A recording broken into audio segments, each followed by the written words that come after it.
Damos inicio al lanzamiento de la moneda José Enrique Rodó.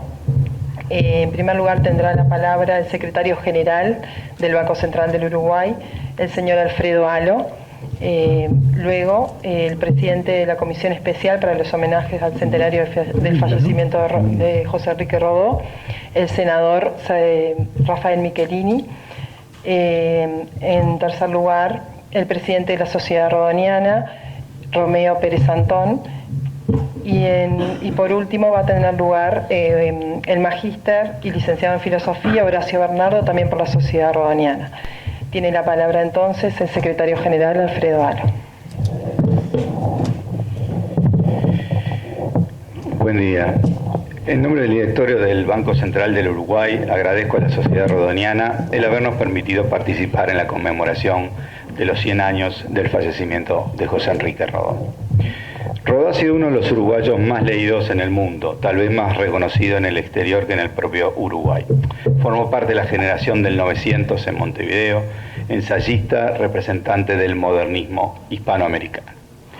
Gran lector, se dice que comenzó a leer a los 4 años junto a su hermana y fue escritor desde muy joven. A través de su libro Ariel, decide hablarle a la juventud de América, resaltando su lugar, invitando a amar el tesoro de la juventud y haciendo un llamado a los jóvenes a ser obreros de la fuerza que su juventud representa. Este llamado fue muy bien acogido en la época, convirtiéndose en uno de los libros más leídos, un bestseller en los términos usados hoy en día. Realizó un gran aporte a las discusiones de su época en torno a temáticas de educación y democracia. Fue electo diputado por Montevideo durante 3 periodos.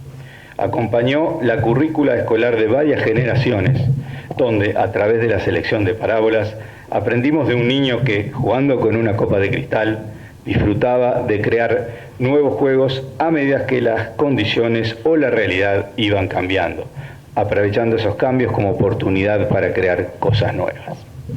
Según nos cuenta Mario Benedetti en su libro Genio y Figura José Enrique Rodó, él fue un colega nuestro, pues trabajó en el Banco de Cobranzas, ingresando en 1891 a sus 20 años. Años antes, en 1885, había comenzado a trabajar en el estudio de un escribano tras la muerte de su padre. Esperamos entonces en este homenaje, con la excusa del lanzamiento de una moneda conmemorativa de los 100 años de su desaparición física, conocer más sobre la persona, el escritor y ciudadano que contribuyó a su época, de mano de los especialistas que hablarán a continuación. Elegimos, hablando de la moneda, elegimos para ella en el anverso una imagen de la fotografía de Rodó a sus 21 años, un Rodó joven, contraviniendo la imagen de hombre adulto que naturalmente viene a nuestra mente al pensar en él, ya que se quiso resaltar al joven escritor y a la precocidad de su trayectoria. El reverso exhibe un segmento del monumento realizado por José Belloni, ubicado en el parque que lleva su nombre. Se trata de la imagen del ángel Ariel, símbolo de idealismo y belleza. En el semicírculo adyacente se despliega el manuscrito de la primera página de la mencionada obra. Aquellos coleccionistas y seguidores del artista podrán adquirir la moneda en el Museo Numismático del Banco Central del Uruguay, donde también encontrarán billetes emitidos por bancos privados, por el Banco de la República, por el propio Banco Central y otras monedas nacionales ordenadas por su año de emisión. Y tenemos un sector especial de las antiguas monedas del Tesoro Uruguayo del Río de la Plata. Muchas gracias. Bueno, a continuación entonces el senador Rafael Michelini tiene la palabra.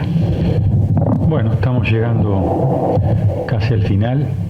Allá en el 2016, a través de la idea de un gran amigo, un veterano, Dari Mendiondo, que varios de acá lo conocen bien,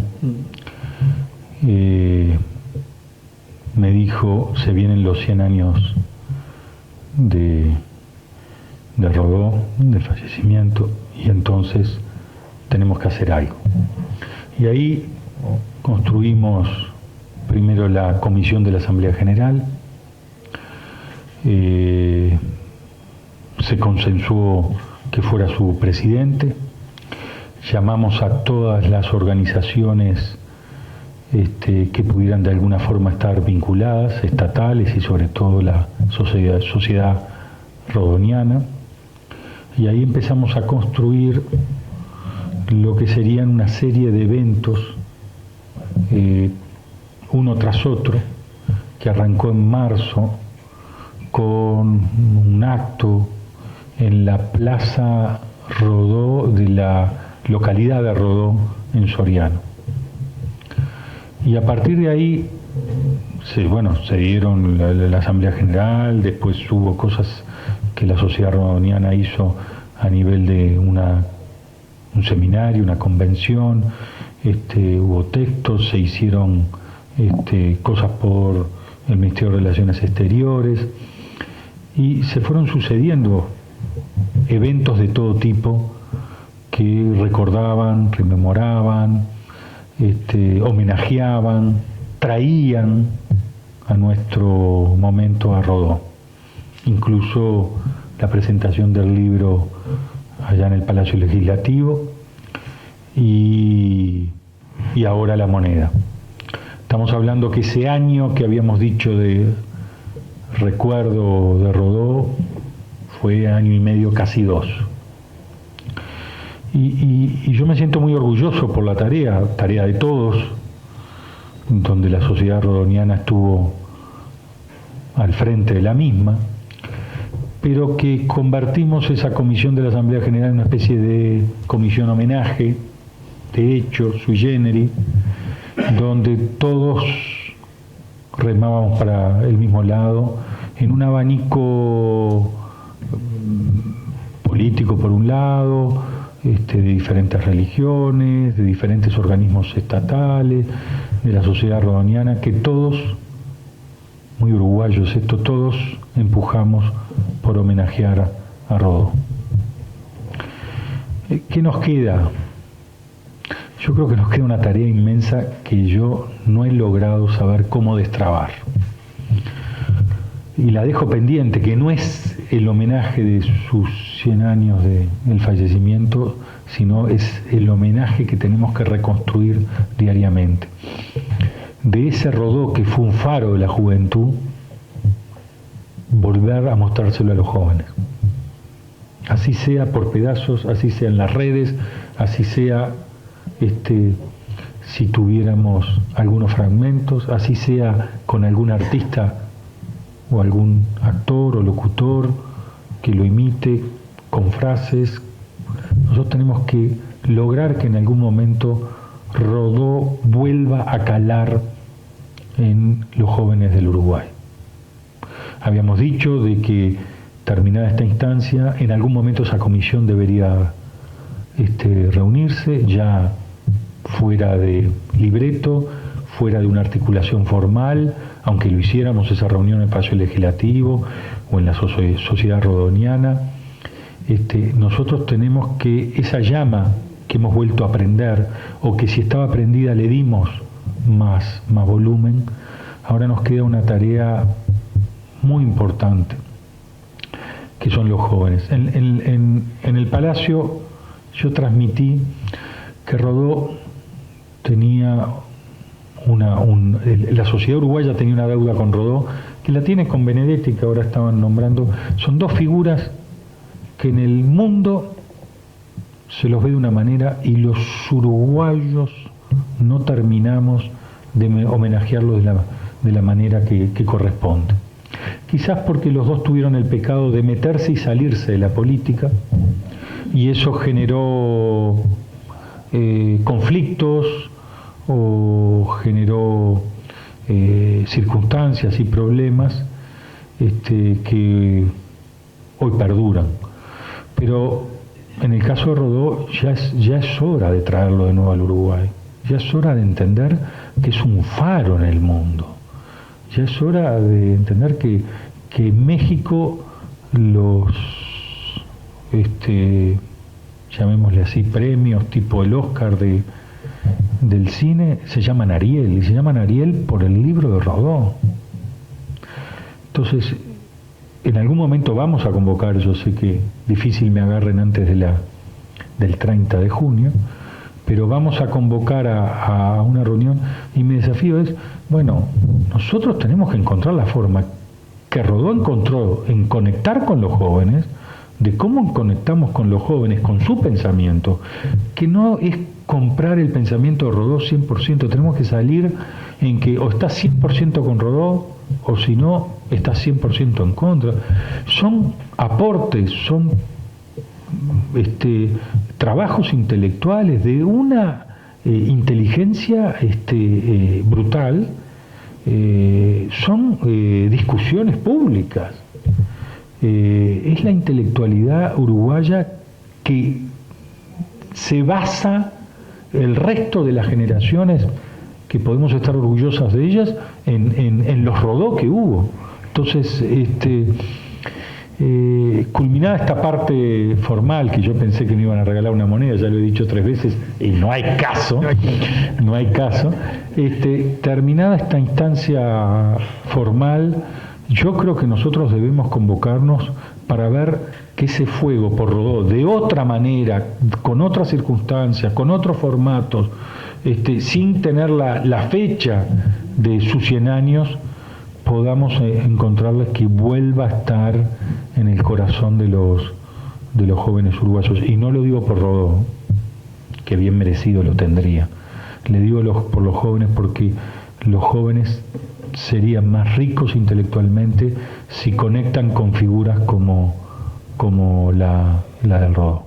Bueno, a él, culminando estas instancias, nuevamente levantar la bandera de sus ideales. Muchas gracias.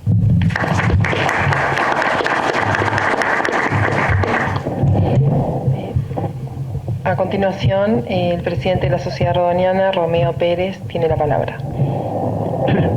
Muchas gracias. Yo voy a ser muy breve porque quiero que escuchen el aporte que nos ha preparado Horacio Bernardo, encargado para ello por la Sociedad Rodoniana y por la Comisión de la Asamblea General y por el propio Banco Central. Pero en primer lugar, quiero simplemente adherir a lo que acaba de señalar Rafael, el senador Michelini. La comisión especial de la Asamblea General que él presidió ha realizado desde 2016, desde los últimos meses de ese año hasta hoy, una labor sumamente proficua. La Sociedad Rodoniana naturalmente ha procurado cooperar en todo lo posible, pero la comisión fue el centro de una movilización que comprendió diversos poderes del Estado, diversos sectores de la sociedad, diversas reacciones positivas a la convocatoria de este cuerpo parlamentario. Y se ha hecho muchísimo. El centenario de la muerte de Rodó ha sido conmemorado con muchísima dignidad. Pero quiero también, en lo que corresponde a la Sociedad Rodoniana, suscribir la exigencia que ha planteado Rafael hacia el futuro inmediato y hacia el futuro de mediano plazo. Efectivamente, debemos estimular el contacto de la juventud, de las juventudes, de las nuevas generaciones uruguayas, con los textos mismos, con la labor parlamentaria, política en general, parlamentaria de Rodó, y con aquella personalidad al mismo tiempo envidiable por los disfrutes, por los goces, por los valores que incorporó a su vida, y no podemos ignorarlo, personalidad sufriente también, en una dialéctica que de por sí es fascinante. Será muy bueno y hay tesoros todavía por extraer del legado de José Enrique Rodó. En el curso de estos homenajes por el centenario de su muerte, además se ha exhumado documentación rodoniana que está ahí, y se la ha puesto, valiéndonos de las tecnologías contemporáneas, al alcance online de cualquiera verdaderamente interesado. Eso seguramente va a producir frutos a la brevedad y hacia todo el futuro previsible. En segundo lugar, yo acabo de tomar contacto con la moneda, contacto físico con la imagen de la moneda lo había tomado, pero no con la moneda misma. Y quiero decir que el Banco Central del Uruguay se ha puesto a la altura a que podíamos aspirar en su participación en estos homenajes a José Enrique Rodó en ocasión del centenario de su muerte.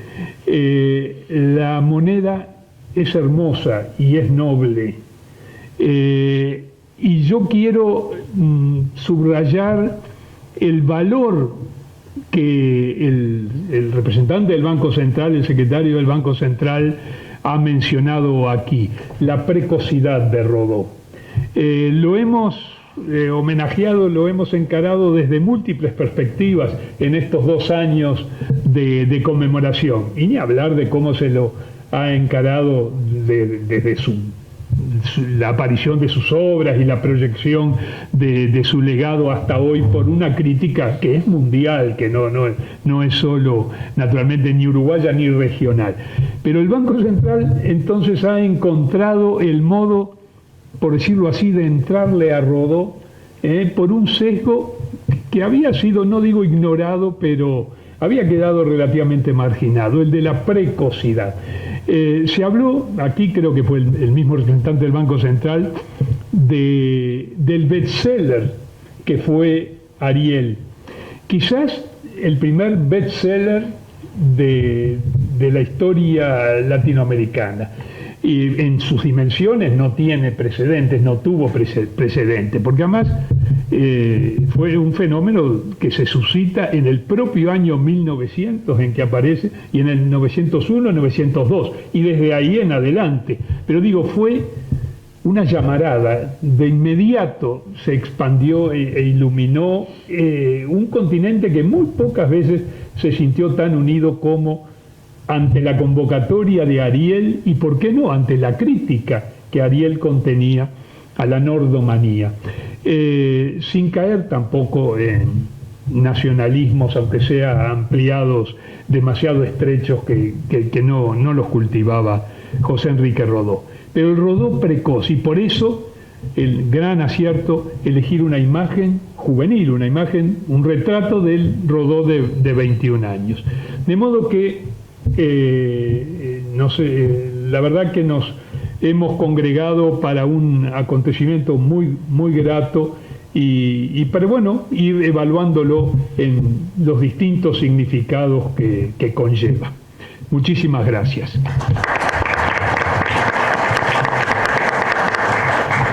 Tiene la palabra el magíster, contador y filósofo Horacio Bernardo.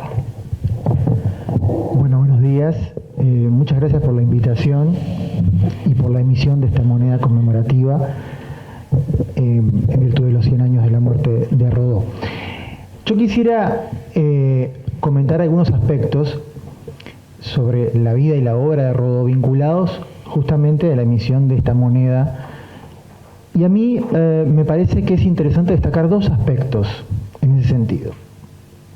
El primero es el vínculo entre Rodó y lo económico, puesto que la moneda, digamos, tiene también una connotación económica propiamente dicha. Bueno, ¿qué aparece en la obra, en la vida y en la obra de Rodó en relación a lo económico? ¿Sí? Y en segundo lugar, la moneda no es una moneda de circulación, sino que es una moneda conmemorativa, tiene un valor simbólico. O sea, ¿qué papel juega, o algunas líneas sobre qué papel juega lo simbólico en la obra de Rodó? Y conjugar esos dos elementos en virtud de esta moneda que tiene esas dos connotaciones, esos dos elementos, ¿no? Entonces, en primer lugar vamos a hablar de algunas cuestiones que tienen que ver con este vínculo entre Rodó y lo económico. Y dentro de esto, en primer lugar señalar algunas cuestiones que tienen que ver con su propia biografía. Aquí ya se mencionó el hecho de su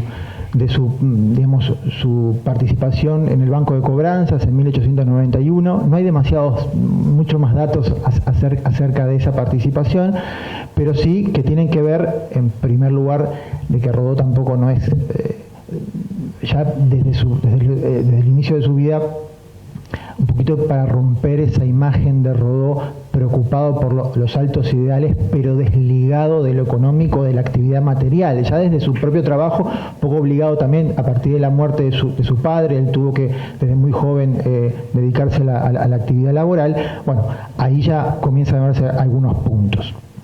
Pero no solamente eso, sino que también tenemos noticias, y en esto hay un trabajo muy interesante de Gustavo San Román. Tenemos noticias de que Rodó intentó también tener una actividad comercial o de negocios. Hay algunos negocios que intentó, no fueron negocios que prosperasen o que convirtiesen a Rodó en un empresario propiamente dicho, porque eso no sería una imagen real, pero sí mostrar algunas inquietudes. Por ejemplo, algunos que tienen que ver con negocios o iniciativas económicas vinculadas a lo cultural, a lo literario. Por ejemplo, en 1910 Rodó participó en una iniciativa de elaborar un libro que se llamara El Uruguay en su centenario, que iba a ser comercializado, que iba a ser también vendido en Inglaterra y publicado también en una edición bilingüe. En 1911, en otro proyecto que se iba a llamar la Campaña del Uruguay y que iba a ser financiado por los estancieros, un poco también en esta cuestión de promocionar la campaña, pero también en vínculo con una actividad publicitaria también, ¿no? Y también en 1915, entre 1915 y 1916, con una reedición, una traducción al inglés de Motivos de Proteo.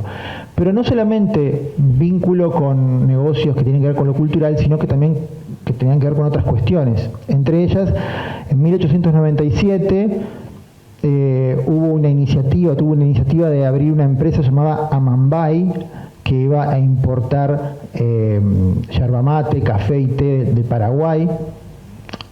Acá hay registros de que Rodó se comprometió a poner 500 pesos oro junto con un socio, con José Cabal, su socio, que iba a ser el socio industrial, mientras que Rodó iba a ser el socio capitalista. Y luego también hay, pero sin fecha, otra iniciativa de Rodó y en vínculo con otros socios, de instaurar una empresa financiera que se iba a llamar Rapid Fortune. No hay mucho más datos sobre eso, pero ya da cuenta de un Rodó que no estaba alejado de la actividad económica desde su propia vida, ¿no? A esto se agrega otro elemento que también es biográfico, y ya entramos no en su obra propiamente dicha, en el núcleo duro de su obra, pero sí de su actividad parlamentaria, ¿no? O sea, cuando nosotros vemos cómo Rodó trató las cuestiones económicas dentro de su actuación parlamentaria, vemos algunos elementos que nos dan indicio también de sus intereses. Ciertamente, y esto lo dice Silvia Asensio, que es quien recopila en 1972, sale la primera edición de las actuaciones parlamentarias de Rodó, pone énfasis que en cualquiera de las tres, en los tres periodos en los que fue parlamentario Rodó, la centralidad de sus intervenciones no fue lo económico, más bien fueron cuestiones culturales, educativas, sociales, sí, claro que sí. Pero sí hay algunos elementos que nos dan cuenta de ese vínculo entre lo cultural, lo social y lo económico también. En primer lugar, tenemos que En 1910, Rodó, una de las actuaciones parlamentarias de Rodó se vincula con la exoneración de impuestos de aduanas para libros importados. Bueno, un claro vínculo con lo cultural y con lo literario. Pero luego, en 1909, en 1908 y 1909, Rodó participa en una comisión sobre temas laborales en donde se tratan dos cuestiones. Uno sobre los accidentes laborales, que hay todo un estudio que en realidad es preparado por Lagarmilla, no por Rodó propiamente dicho, pero que tiene la intervención de Rodó en esa comisión. Y luego otro que es el más conocido, porque Rodó incluso después en 1913 lo incluye en el Mirador de Próspero, que es el estudio de la ley de 8 horas, del proyecto de ley de trabajo, las 8 horas de trabajo, ¿no? En ese sentido, ahí Rodó sí hace el estudio a fondo, y ahí trata directamente cuestiones que son sociales, como acá se mencionaba, pero que también tiene que ver con lo económico, en el sentido que estamos hablando del mercado laboral. O sea, si estamos hablando de lo económico, los distintos tipos de mercados, ¿no? Mercado financiero, mercado de bienes y servicios, mercado laboral. Bueno, las cuestiones que tienen que ver con lo laboral son puramente económicas o netamente económicas. Y hay una cuestión que desde el propio contrato laboral, porque en el extenso estudio de Rodó creo que no le queda punto por tratar, él señala, ¿no? Dice, el contrato laboral es el contrato entre la fuerza y la debilidad, entre la libertad y la necesidad, y en casos extremos, pero no infrecuentes, entre la opulencia y el hambre. Es la forma cabal del pacto leonino. Rodó ve en este juego, en este contrato laboral, un juego de necesidades, ¿no? O sea, hay un juego desigual que hay que regular desde el propio inicio, ¿no? Pero es una cuestión que no solamente muestra a Rodó preocupado por las cuestiones sociales, sino también un Rodó informado de la legislación. A lo largo de todo este proyecto hay citas sobre la legislación inglesa, holandesa, de Nueva Zelanda, en fin, un estudio profundo que muestra a un Rodó no solamente basado en una especulación o en una citación de autores filosóficos, sino en una investigación de las legislaciones de otros países para llegar a las conclusiones más adecuadas, ¿no? ¿Sí? Entonces, ¿en qué sentido se ve aquí la cuestión de lo económico propiamente dicho? Yo creo que en la voluntad que tiene Rodó de tratar todos los aspectos, o la mayor cantidad de aspectos de ese mercado laboral. En la propuesta rodoniana, básicamente lo que se trabaja es una crítica acerca de la rigidez del proyecto original de ley de 1906. Dice que, según el proyecto original, se propone que para todas las actividades se trabaje 8 horas. Y lo que propone Rodó es que eso tendría que tener una flexibilidad por distintos motivos. Y él propone una flexibilidad máxima de 3 horas, o un horario extendido, en fin.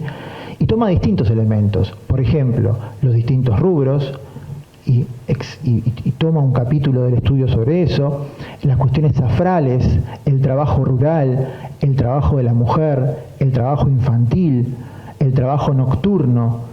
O sea, cada uno de estos elementos involucra no solamente aspectos de la cuestión social propiamente dicho, sino también pensando en el empresario también, diciendo, bueno, pero estas empresas que trabajan de este modo, o safral, o no pueden trabajar 8 horas porque tienen que continuar la producción, esta ley les va a ocasionar problemas. Y aquí se ve un elemento que va a ser una constante, y ahora cuando entremos un poquito más en la obra se va a ver más al detalle. Hay un elemento fundamental, que para Rodó hay 2 cuestiones que no deben ser olvidadas. En primer lugar, el sustento material, que tiene que ver con todo este estudio muy fundamentado, pero también la cuestión moral. Dice Rodó, hay un límite que podría ser de 8 más 3, o sea, 11 horas, pero jamás podría ser, o sea, en determinados casos fundamentados, pero jamás podría darse el trabajo de 12, 14, 16 horas, no solamente por una cuestión de que no hay físico que pueda resistir, sino que eso lleva a una degradación moral del individuo. No lo convierte, y lo dice en una parte, lo convierte en un animal o una parte de un engranaje. Entonces, la capacidad que tiene que tener el obrero, el trabajador, de poderse formar como individuo, es parte de lo que para Rodó es fundamental, aun cuando trate de cuestiones tan concretas como, por ejemplo, las condiciones de un contrato laboral. Hay, en este sentido, ya entrando, tampoco no me quiero extender demasiado, entrando en la obra misma, me parece central señalar esta doble cualidad en Rodó.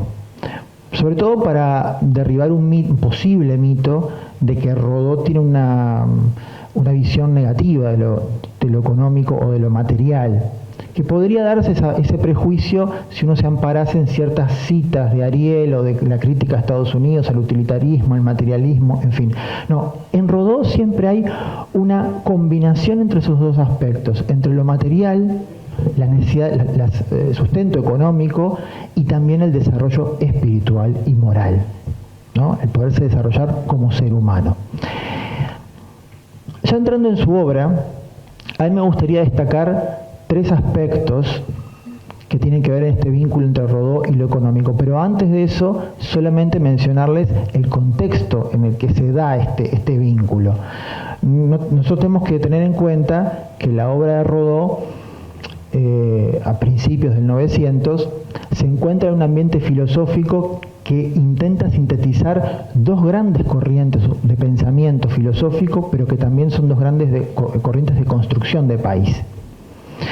Por un lado, el espiritualismo ecléctico, que esto venía ya desde el magisterio de Plácido Yauri, desde el 48, desde los años 50, desde los años 50 del siglo XIX, por supuesto,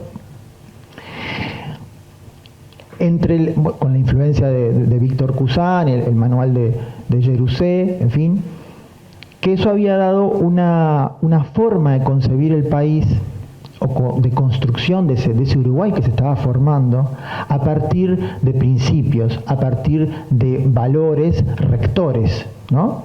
Era primero considerar esos valores, esos ideales, para luego conducir lo material y lo económico. Lo estoy resumiendo muchísimo, ¿no? Por un lado. Y el positivismo, que ingresa en el Uruguay por Ángel Floro Costa, pero fundamentalmente por José Pedro Varela y a través de la influencia de Charles Darwin y de Herbert Spencer, que vino a fundamentar la necesidad de modernización del país. Bueno, están muy bien los valores, los principios, pero necesitamos que haya una facultad de medicina, que haya caminos, que haya ferrocarriles, que haya que ese Uruguay pujante pueda tener una base material. Bien, entonces entre el espiritualismo ecléctico como fundamento de ese Uruguay que intentaba construir esos ideales y valores, pero que dejaba un poquito de lado lo material, y ese positivismo con ese afán material de progreso económico y también de avance científico, pero que dejaba un poquito de lado lo ideal, la época con la que se encuentra Rodó, o el contexto filosófico con el que se encuentra Rodó, es el del problema de sintetizar esto.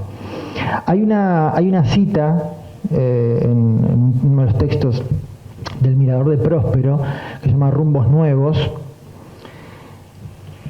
que justamente ahí Rodó simboliza esto, ¿no? Yo voy a solamente citar un brevísimo fragmento, ¿no? Dice: el positivismo, que es la piedra angular de nuestra formación intelectual, no nos olvidemos que Rodó se formó en el positivismo, esa es la educación que básicamente recibió. El positivismo, que es la piedra angular de nuestra formación intelectual, no es ya la cúpula que remata y corona, y así como en la esfera de la especulación reivindicamos contra los muros insalvables de la indagación positivista, así en la esfera de la vida y en el criterio de sus actividades tendemos a restituir a las ideas como norma y objeto de los humanos propósitos. Muchos de los fueros de la soberanía que les arrebata el desbordado empuje de la utilidad. Y aquí aclara algo.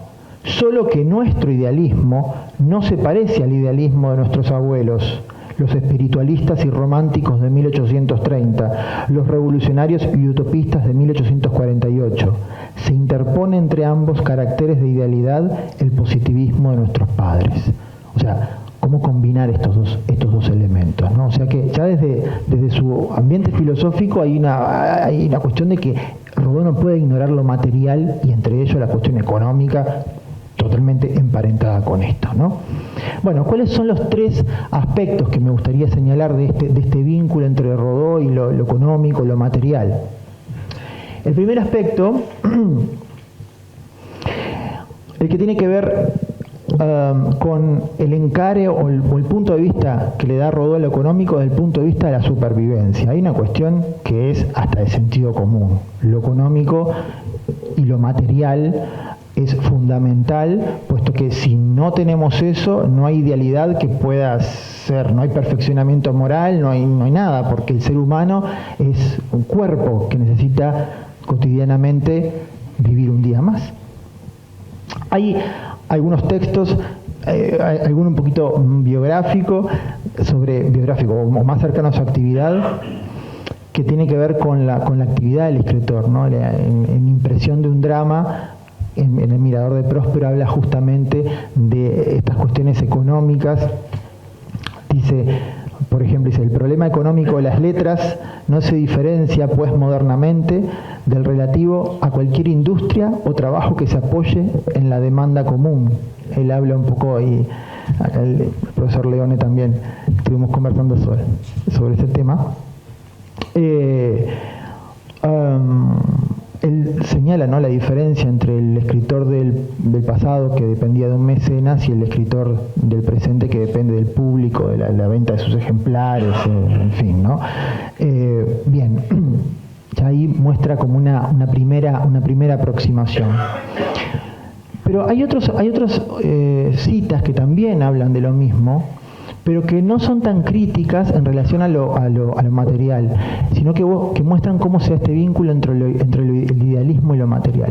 En Motivos de Proteo señala justamente, en el caso del cristianismo, lo siguiente. Yo no los quiero aburrir con citas, pero bueno, algunas voy a leer. Bueno, los aburro y listo.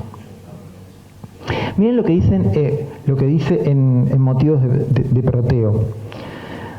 Dice: el sentido común propende a considerar alejados, por natural antipatía, el fervor de una apasionada idealidad y la inteligencia del dinero y el sentido de los intereses materiales. Eso es el sentido común. Pero él va a rebatir esta idea y dice que esto no es así, porque incluso en el cristianismo, que él, si bien él no era creyente, él lo tiene en alta estima, dice: el cristianismo primitivo, naciendo del seno de una raza donde se unieron siempre la más ferviente religiosidad y el más fino tacto económico, confió la dirección y la vigilancia de las cosas temporales en las comunidades que instituyó a mano de los diáconos. Y estos trabajadores prudentes y celosos, a quienes la idea cristiana debe la parte más sólida, aunque menos aparente, de su propagación, fueron hombres de idealidad y de fe, que al servicio de la suprema vocación de su alma pusieron un admirable sentido, de la vida práctica y de conservación y equidad en el cuidado de los bienes comunes y el reparto de sus rendimientos.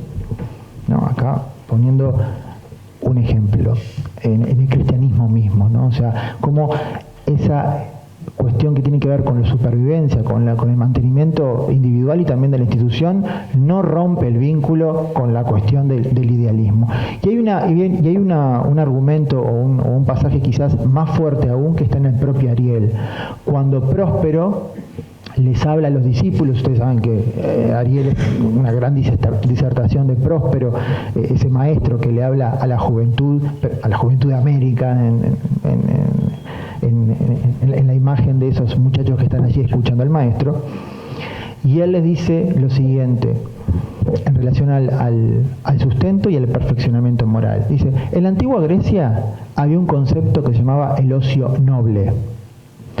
Y el ocio noble, en su primera acepción, en su primera concepción, es un concepto aristocrático, porque solamente pueden tener ocio noble aquellos que tienen tiempo, porque no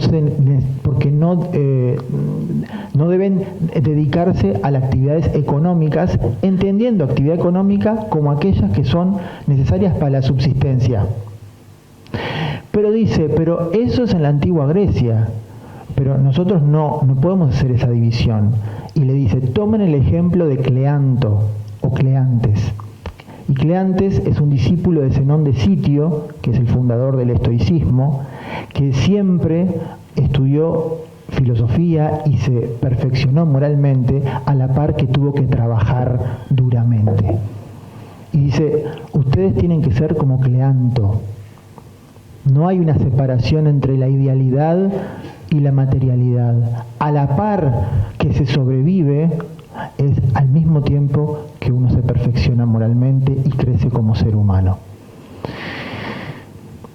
Todos estos aspectos muestran entonces ese equilibrio desde lo más íntimo, desde las más íntimas necesidades biológicas y humanas, en el que aparece esta primera vínculo entre lo económico con Rodó, con la obra de Rodó. Hay un segundo aspecto, que es el aspecto político. Y cuando entramos en el aspecto político, bueno, las citas podrían ser diversas, pero tenemos en primer lugar una crítica fuerte de Rodó, y por eso quizás el prejuicio podría darse hacia la idea de que Rodó demonizó lo económico y lo material. La idea de que Rodó criticó a los Estados Unidos en el sentido de que cuando lo económico, cuando lo material es lo que prima y se olvida esta otra parte, que es la formación humana, a lo que se llega es a la mediocridad, a lo que se lleva es al puro utilitarismo, que solamente conlleva desde el punto político a la plutocracia, o sea, al gobierno de los que tienen dinero, de los que tienen poder, no porque moralmente sean más sabios o superiores por su propio trabajo interno, sino porque han conseguido dinero, sino porque tienen poder material, puramente material. Por eso hay una frase que se repite, ¿no? Dice, los amo pero no los admiro, cuando habla de los Estados Unidos, porque no los puede admirar, no los puede amar porque no puede seguir, América Latina no puede seguir su ejemplo. Los admira por esa voluntad de seguir trabajando y seguir progresando materialmente y seguir luchando y creer en eso. Pero ese no puede ser el modelo para Hispanoamérica. Ese no puede ser el modelo a repetir, aun cuando Estados Unidos también se proponga como modelo. El modelo es el modelo de Ariel, ¿no? El modelo en el que en estas fuerzas de entre Ariel y Calibán, que no vamos a entrar en ello, son dos fuerzas que conviven dentro del ser humano, ¿no? O sea, los instintos de supervivencia, lo más material, ¿no? Las ambiciones vinculadas con Calibán y esa aspiración a los altos ideales que es Ariel, eso convive en cada uno de nosotros, y cultivando ambos es en lo que, a partir de lo cual podemos construir un proyecto político que no solamente tenga que ver lo material como centro, ¿no? Bien, entonces, primer aspecto de la obra o el vínculo, la cuestión que tiene que ver con la supervivencia. El segundo, la cuestión con lo político, que ya digo, se podría decir muchísimo más, pero voy a acotarlo a estas palabras. Y el tercer elemento es la importancia que tiene lo económico en la obra de Rodó para el propio progreso espiritual, o sea, para el propio progreso moral. Hay una línea de razonamiento que podemos seguir que creo que puede mostrarse en una serie de pasos bastante sencillas para mostrar cómo lo económico es fundamental para lo material, y en lugar de ser una oposición e incluso algo que se complemente, incluso es condición de posibilidad.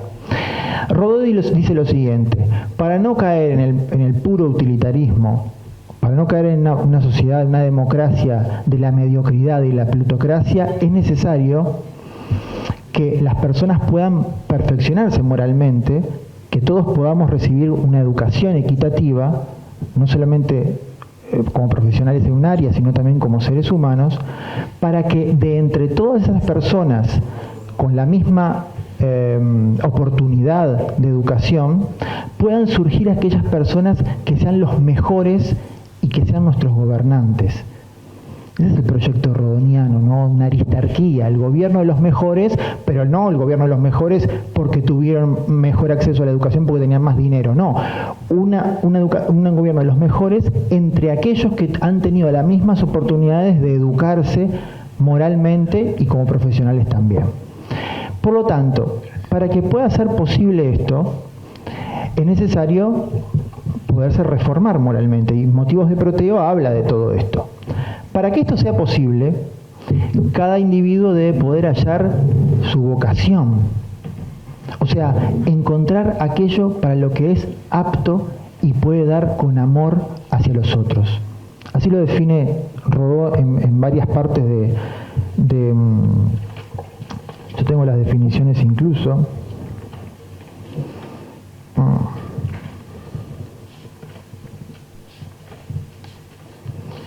Bueno, acá dice, sí, acá está. La vocación consiste, y aquí viene la cita, en la conciencia de una aptitud determinada. Y también la define de este modo, en el sentimiento íntimo de una aptitud. O sea, que para que la democracia sea una aristarquía, como la entiende Rodó, es necesario la reforma moral. Para esto es necesario que el hombre pueda encontrar su vocación. Y para eso es necesario que pueda encontrar la conciencia de para qué es bueno, para qué es apto. Ahora bien, cuando vemos cómo se desarrollan esas aptitudes o cómo es posible, Rodó aclara enfáticamente, y también lo trata en Motivos de Proteo, que las aptitudes surgen en las sociedades porque hay necesidades. Y lo que dice es lo siguiente: en las sociedades más complejas, ese progreso material, ese progreso económico, hace que se diversifiquen las necesidades. Por lo tanto, nuevas aptitudes son posibles en esas sociedades. Es como dijéramos, yo podría querer ser astronauta acá en Montevideo y podría tener toda la vocación del mundo, pero no podría ser astronauta.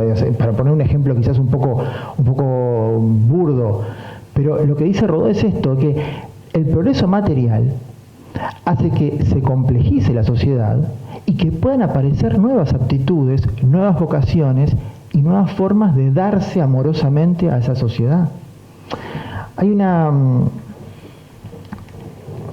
ese sentido, dice, la ausencia de vocación una y precisa, por universal difusión de la aptitud, es caso cuya frecuencia disminuye dentro de la sociedad humana con los pasos del tiempo, justamente por esta complejización de la sociedad.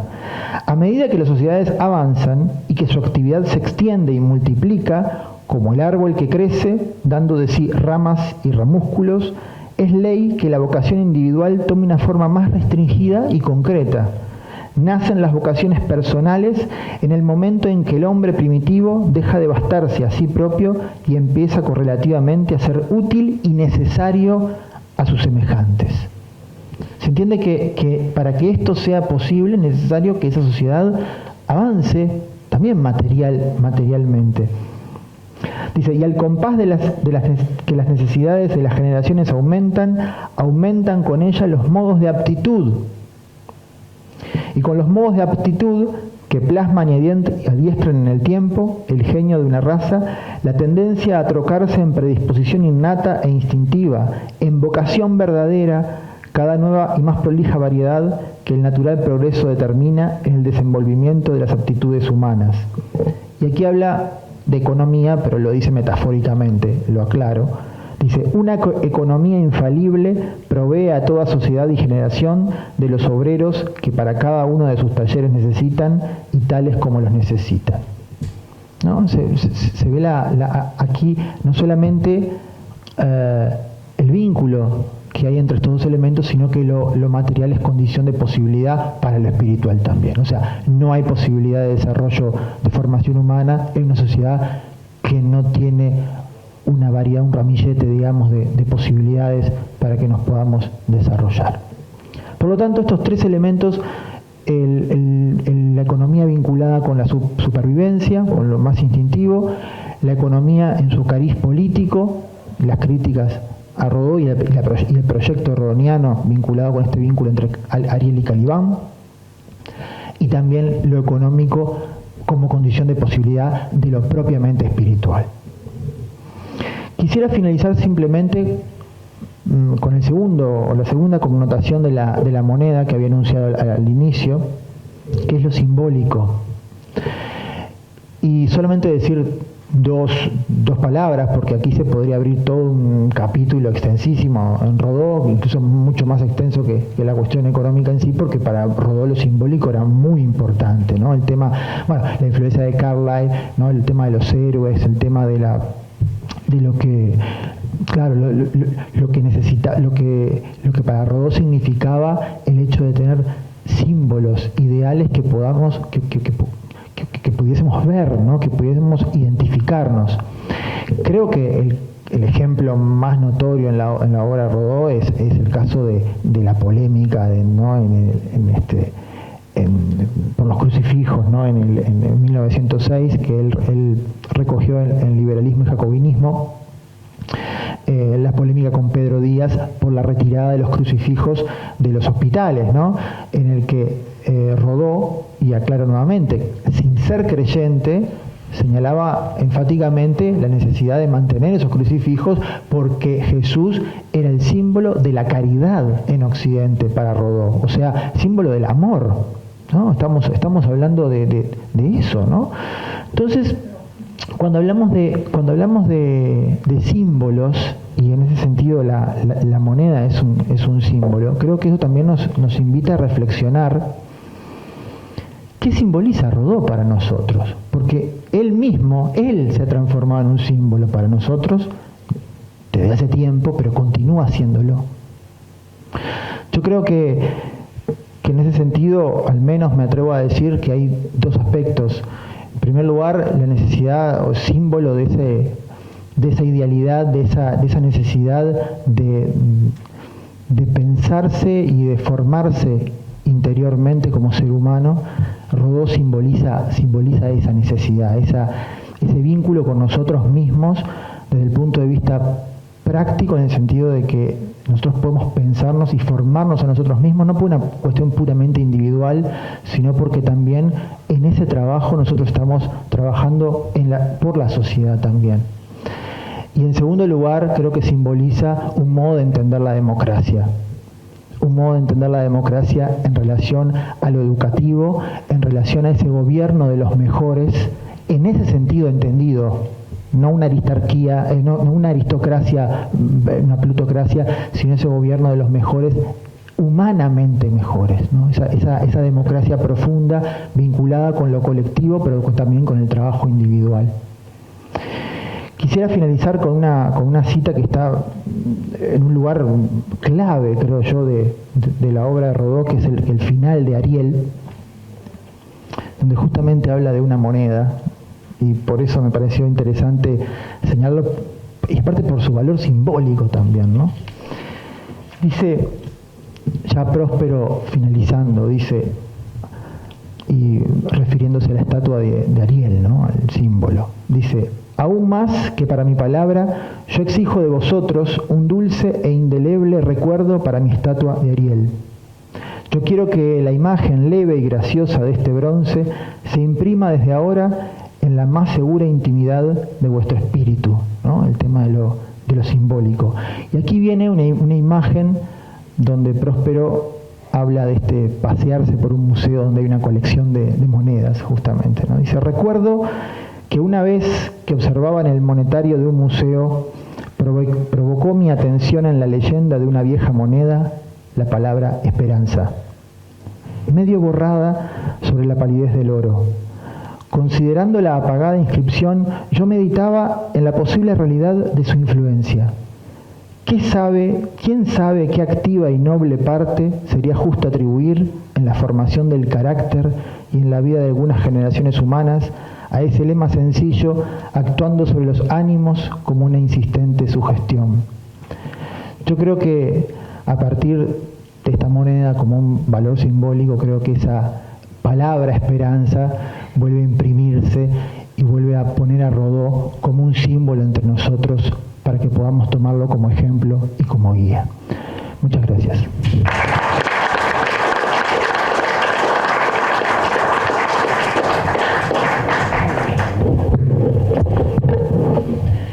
Muchas gracias, Horacio, por tus palabras. Bueno, a continuación, el secretario general del Banco Central quiere obsequiar a los tres panelistas con, sabía que puedo llegar a infartar. con una moneda. Es que manejamos las expectativas, ¿no? Muchas gracias. Muchas gracias. Bueno, 2 años de trabajo. Muchas gracias. Muchas gracias. Bueno, muchas gracias. Bueno, damos cierre.